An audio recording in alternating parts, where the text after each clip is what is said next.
I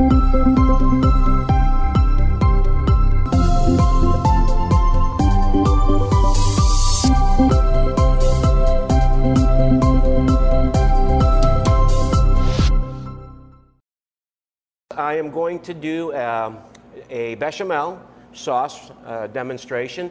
I have some milk, our onions, our peppercorns, bay leaf, some fresh thyme, some butter, salt, a little bit of garlic, cloves. Now this calls for a whole clove, and actually because I'm making such a little bit, I'm just going to use a little bit of power.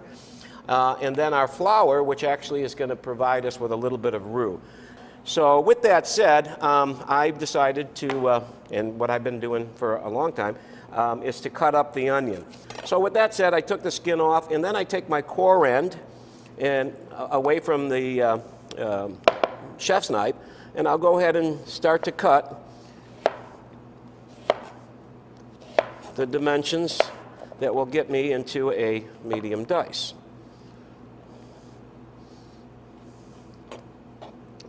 All right, as I said, I don't need all this onion, so we'll save that for a little bit of a stock, perhaps later on in the day. Then I stack those slices, okay? And again, cutting my dimensions. As I said, not so important that they're exact, because this recipe will be strained when we're done. Okay, the bechamel, folks, is a very sensitive sauce. Its feelings will get hurt real easy.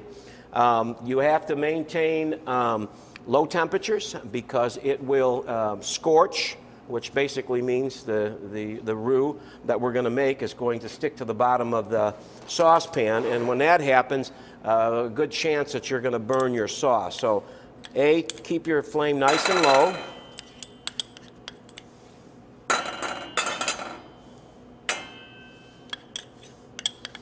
And let that butter melt nice. We don't want it too hot, too sizzling. Just let it melt down real slowly.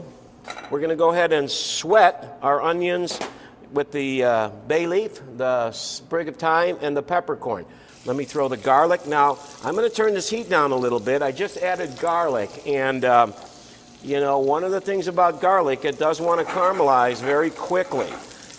Okay, we have sweated our onions and our spices, bay leaf, our peppercorn, and now I'm going to slowly add in my flour. Now again, slowly add it in because I'm following the recipe. A roux is basically equal parts of cooked flour or cooked flour and butter. Okay, but again, if you decide you might want to use margarine, or if you use clarified butter, or if you use oil, any fat that you can make a roux with. Okay, so we've incorporated our flour, and again, we want to make sure, tease the flame, make sure that that flour cooks, that your roux cooks, for a good 6 to 8 minutes. Make sure we don't have a floury taste. Okay, the other thing that this is where it's really important, folks, when you're adding your milk.